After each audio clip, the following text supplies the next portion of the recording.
বন্ধুরা, আজকের আমার রেসিপি হচ্ছে পালং শাকের রেসিপি। এইভাবে যদি পালং শাকের রেসিপিটা বানানো যায়, খেতে হবে কিন্তু অমৃত।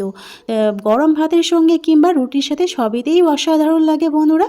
তো আশা করছি ভিডিওটা প্রথম থেকে শেষ অবধি দেখবেন, আর শেষ অবধি যদি না দেখেন তাহলে বুঝতেই পারবেন না আমি এই পালং শাকের রেসিপিটা কেমনভাবে বানিয়েছি। তো চলো শুরু করা যাক। এখানে আমি 3 আটি মতো পালং শাক নিয়েছি। তো পালং শাকের গোড়াটাকে ভালোভাবে কেটে নেব। আর আমি পালং শাকটাকে মানে কুচিয়ে নেব না, আস্তই রেখে দিয়েছি, দেখতে পাচ্ছেন পালং শাকগুলোকে। এবারে এই পালং শাকটাকে খুব ভালোভাবে পরিষ্কার করে জল দিয়ে ধুয়ে নেব। আমার ভিডিও যে যেখান থেকে পারছেন দেখছেন, দেশ বা বিদেশে বাইরে, তাদেরকে অসংখ্য অসংখ্য ধন্যবাদ আমার এই আজকের রেসিপিটা দেখার জন্যে। তো একদম জল দিয়ে বারে বারে পরিষ্কার করে ধুয়ে নিয়েছি পালং শাকটাকে, কারণ পালং শাকে কিন্তু অনেক সময় নোংরা থাকে, সেই জন্য অনেকবারই পালং শাকটাকে ধুয়ে নিতে হবে। তো এখানে ভালোভাবে পরিষ্কার করে ধুয়ে নিয়েছি। ধুয়ে নেওয়ার পরে একটা কড়াইতে এরকম পালং শাকগুলো সবটাই দিয়ে দিলাম, দিয়ে এবার ঢাকনা চাপা দিয়ে সিদ্ধ করে নেব। আমি এখানে কোনো কিন্তু জল অ্যাড করিনি, কারণ যদি আমি বেশি পরিমাণ জল দিয়ে যদি পালং শাকটা সিদ্ধ করে জলটা যদি ফেলে দিই, তাহলে কিন্তু আমার একদম পালং শাকের যে ভিটামিনটা থাকবে সেই ভিটামিনটা একদম পুরোটাই নষ্ট হয়ে যাবে। সেই জন্য এখানে কোনো জল অ্যাড করিনি। দেখতে পাচ্ছেন পালং শাক থেকে কতটা জল বেরিয়েছে। এই পালং শাকের জলটা শুকিয়ে নিলে ততক্ষণে কিন্তু আমার পালং শাকটা পুরোপুরি সিদ্ধ হয়ে যাবে। তো ওদিকে আমার পালং শাকটা একদম সিদ্ধ হয়ে গেছে, আর যে এক্সট্রা জল ছিল সেই জলটাকে শুকিয়ে নিয়েছি। এতে করে কিন্তু পালং শাকের যে ভিটামিনটা পুরোটাই থাকবে। এবার আমি একটা পাত্রেতে একদম ফ্রিজের ঠান্ডা বরফ পানি এখানে দিয়ে দিলাম। দেওয়ার পরে এখানে পালং শাকটাকে ঠান্ডা জলে দিয়ে দিলাম। দেওয়ার পরে দেখতে পাচ্ছেন কালারটা ঠিক আনার জন্য, তো একদম পালং শাকের যে কালারটা সম্পূর্ণই আছে, কোনোটাই নষ্ট হয়নি। তো এবার আমি পালং শাক থেকে একদম জল ভালোভাবে নিচড়ে নিয়ে নেব। এবার আমি একটা পাত্রেতে একটা নিয়ে নেব পালং শাকগুলোকে। দেখতে পাচ্ছেন একদম যে জলটা একদম ভালোভাবে নিচে নিয়েছি। এবারে হাত দিয়ে ভালোভাবে ম্যাশ করে নেব। আপনারা চাইলে কিন্তু মিক্সার গ্রাইন্ডারে ভালোভাবে পেস্ট বানিয়ে নিতে পারেন, তবে আমার মনে হয় একটু পালং শাকের কিন্তু খিস থাকলে ভালো লাগে গালে পড়লে। তো এই রেসিপিটা কিন্তু সত্যি বলছি রুটির সঙ্গে খেলেও অসাধারণ লাগে, বা কিংবা গরম ভাতের সাথে খেলেও কিন্তু অসাধারণ লাগে। এই শীতের দুপুরবেলায় গরম ভাতের সঙ্গে খেলে তো জাস্ট খুব অসাধারণ লাগবে বন্ধুরা। তো এখানে পালং শাকটাকে একদম ভালোভাবে ম্যাশ করে নিয়েছি, আর একটু খিসখিস আছে।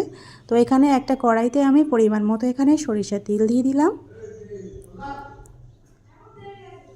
তেল আমার ভালোভাবে গরম হয়ে গেছে, আর আমার দুটো বড় সাইজের পেঁয়াজ কুচিয়ে রেখেছিলাম, সেই পেঁয়াজ কুচিটা তেলেতে দিয়ে দেব। তো আমার চ্যানেলে যারা এখনও নতুন, তোমাদের যদি আজকের রেসিপিটা যদি ভালো লেগে থাকে তাহলে প্লিজ সাবস্ক্রাইব করে পাশে থেকে দিতে পারেন। তো এখানে পেঁয়াজটা ভালোভাবে লাল করে নেব তেলের সঙ্গে। তো হালকা করে লাল হয়ে গেছে। এবারে আমি রসুন বাটা দিয়ে দিলাম একটু বেশি, আর আদা বাটা দেবো একটু কম, মানে হাফ টিস্পুনের মতো আদা বাটা দিয়ে দিয়েছি, আর 1 চামচের মতো রসুন বাটা দিয়ে দিয়েছি। দেওয়ার পরে খুব ভালোভাবে ভেজে নেব যাতে করে কাঁচাটা গন্ধ না থাকে। তো এখানে আমার ভাজা হয়ে গেছে। এবার আমি গুঁড়ো মশলা অ্যাড করব। এখানে আমি 1 চামচের মতো একটু হলুদ গুঁড়া দিয়ে দিলাম। এবারে দেব জিরা গুঁড়া আর ধনিয়া গুঁড়া দিয়ে দেব হাফ টিস্পুন করে। এবারে দেব লঙ্কা গুঁড়া।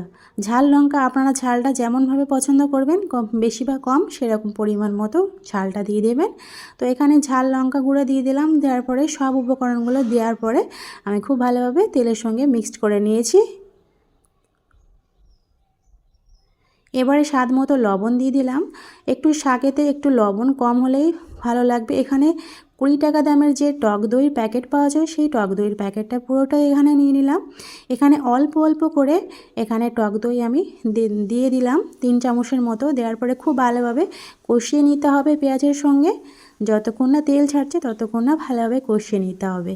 এইভাবে আপনারা বাড়িতে ট্রাই করে দেখবেন, সত্যি বলছি বন্ধুরা অসাধারণ লেগেছে খেতে। তো এখানে দেখতে পাচ্ছেন তেল একদম পুরোপুরি ভালোভাবে ছেড়ে দিয়েছে, আর আমার পারফেক্টলি পুরোপুরি মশলাটা একদম কষা হয়ে গেছে কষানো। এবার যে পালং শাকটাকে আমি ভর্তা করে রেখেছিলাম, সেই পালং শাকটাকে আমি এখানে দিয়ে দিলাম। দেওয়ার পরে খুব ভালোভাবে একদম কষিয়ে নেব একটু। খুব সহজ পদ্ধতিতে এবং একদম সময় কিন্তু হাতে খুবই সময়, অল্প সময়ের মধ্যে এই রেসিপিটা বানানো যায়। যখন খুশি মন চাইলে বাসায় ট্রাই করতে পারেন। এবারে আরও কিছুটা পরিমাণ এবার উপর থেকে যে বাকিটা টক দই ছিল সেই টক দইটা আমি উপর থেকে দিয়ে দিলাম। তবে আপনারা টকটা আপনাদের পছন্দ মতো দিয়ে দেবেন। তবে আমি আর 20 টাকা দামের যে টক দইয়ের প্যাকেটটা পুরোটাই আমি এখানে দিয়েছি, আপনারা চাইলে অর্ধেকটাও দিতে পারেন। তো এখানে দেওয়ার পরে ভালোভাবে আমি মিক্সড করে নিয়েছি, দেখতে পাচ্ছেন। এবার আমি চিনি দিয়ে দেব একটু মিষ্টি হওয়ার জন্যে। অল্প পরিমাণ মতো চিনি দিয়ে দিলাম এখানে। দেওয়ার পরে ভালোভাবে নেড়ে চেড়ে নিয়ে এবারে সব শেষেতে আমি একটু গরম মশলা এখানে গুঁড়ো দিয়ে নামিয়ে নেব। তো বন্ধুরা, আজকের রেসিপিটা কেমন লাগলো কমেন্টে কিন্তু জানাতে ভুলবেন না। আর প্রয়োজনে শেয়ার করবেন আজকের রেসিপিটা যদি ভালো লেগে থাকে। তো বন্ধুরা, আজকে এই পর্যন্ত, আবার অন্য একটা রেসিপি নিয়ে আপনাদের সামনে হাজির হব। বন্ধুরা সুস্থ থাকবেন, ভালো থাকবেন। খোদা হাফেজ।